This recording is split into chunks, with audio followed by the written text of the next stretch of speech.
Welcome to week 2, everybody. This is your first ed puzzle for me for this year. All right. Keep in mind when you do these ed puzzles, I need you to take your time. Answer every question to the best of your ability because every question is going to pertain to this exact video. All right. Also, keep in mind that maybe you want to take a break. Some of these videos can and will get up to 10 to maybe even 15 to 20 minutes. You don't have to do it all at once.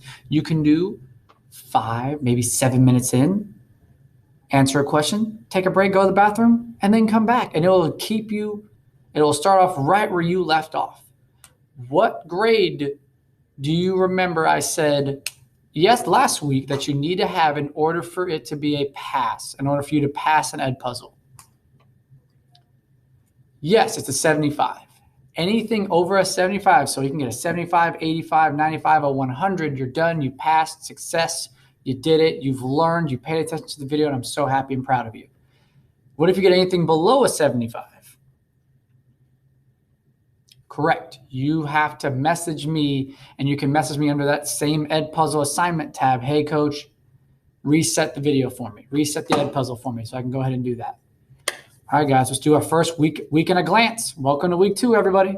Welcome to week 2 of our math class together. This a week in a glance.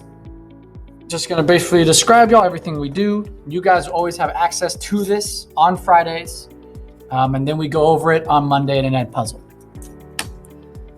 So again, this week, it's not going to be a lot of heavy math. It's not going to be a lot of, 8th grade curriculum type stuff. We're just practicing how we normally go about a normal school week now due to schools not being open to the public.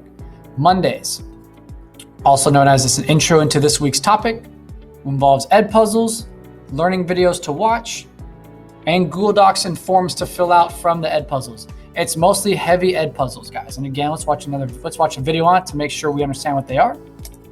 They are my favorite because it really puts kids in a situation where you got to do it. To create amazing video lessons in minutes, Edpuzzle is your missing piece. With Edpuzzle, you can choose from the millions of videos available from YouTube, National Geographic, TED Talks, Khan Academy, and more. You can also reuse ready-to-go video lessons made by other teachers or upload your very own teaching video. Then, use Edpuzzle's video editor to create your perfect lesson. Embed your own questions to check your students' understanding, cut sections to show your students only the most important parts of the video, and even record voiceover so you can explain concepts in your own words. Once you finish, you can assign it to your students in just one click and prevent skipping to make sure your students don't miss a thing. When you want to check in on your students' progress, use Edpuzzle's hassle-free analytics to get all the information you need. See who still needs to watch the video, what your students responded, and their total scores. So remember, with Edpuzzle's free platform, you can make any video your lesson. And that's why I like it. It's a way for me to connect with you guys and help you guys understand a particular topic, but still put just enough pressure on y'all to take responsibility for it. We will have ed puzzles every single Monday, unless, of course, we don't have school on Monday. Tuesdays are heavy note days. Usually still ed puzzle again, it depends. Some of you I see on Tuesdays, some of you I don't see on Tuesdays. But all of you will have ed puzzles, just I might actually be teaching you live. Some of you I might just be teaching you through the email. You will have Google Docs to fill out, which will be your notes. And those can be fill in the blanks, open-ended questions, and Google Forms to answer simple questions over the week's topic. Oh, by the way, do y'all remember what we referred to Monday as? Yes, intro into this week's topic. Good job. Wednesdays involve all 4 of these platforms and more. These are just my 4 go-tos. Prodigy, all of you should recognize this. I use this very differently. I use this in a very certain way where it basically gives you guys anywhere between 5 to 10 questions a week.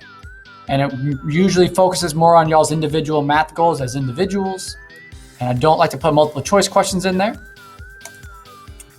Math Games is the other website I like to use a lot of. I can assign you particular math teaks and math assignments through here, and it gives me immediate feedback on it. Always remember this. Always remember. Unless I tell you not to, because last year I had some problems with it. You got to log in. But chances are I'm probably going to get away from the login part because last year I had some problems with logging in. So until I tell you otherwise, always try to remember to log in. IXL.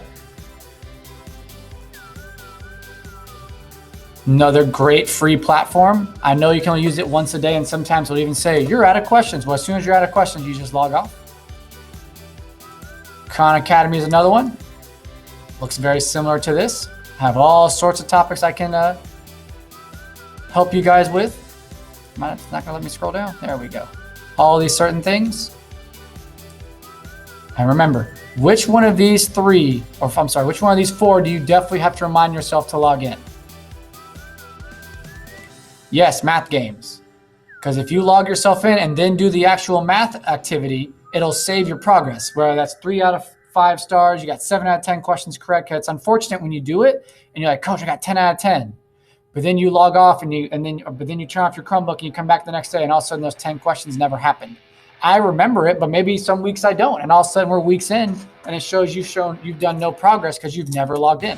So always try to remember to log in with this. There may be a time where I tell you not to because math games gave me fits last fall, but for now, remember to log in. Thursdays.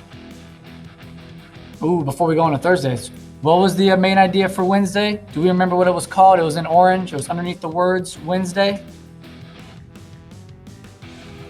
Yep. Practice and practice, because we're going to practice and practice all the stuff we learned from Monday and Tuesday.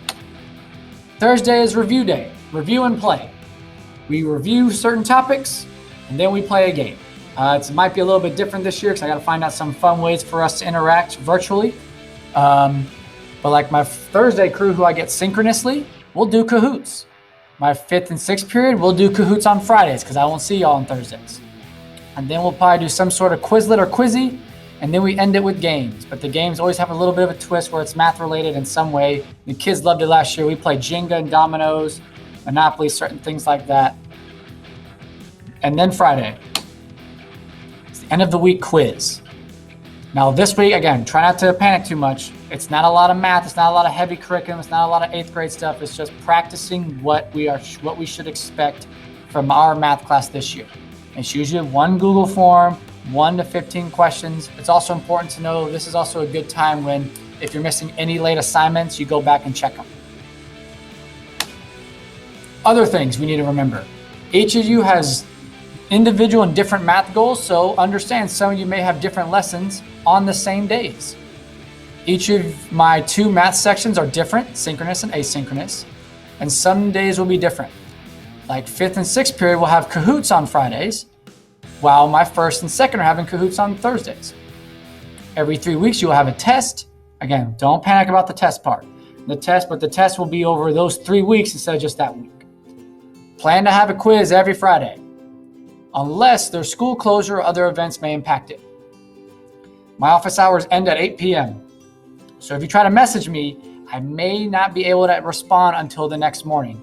So if you have an important question, like I gotta message Coach K and it's 9:30, I may not respond, guys. It's not to be rude. My stuff is turned off for the day and I will get to you in that morning. And that's it. This is your welcome to week 2 summary.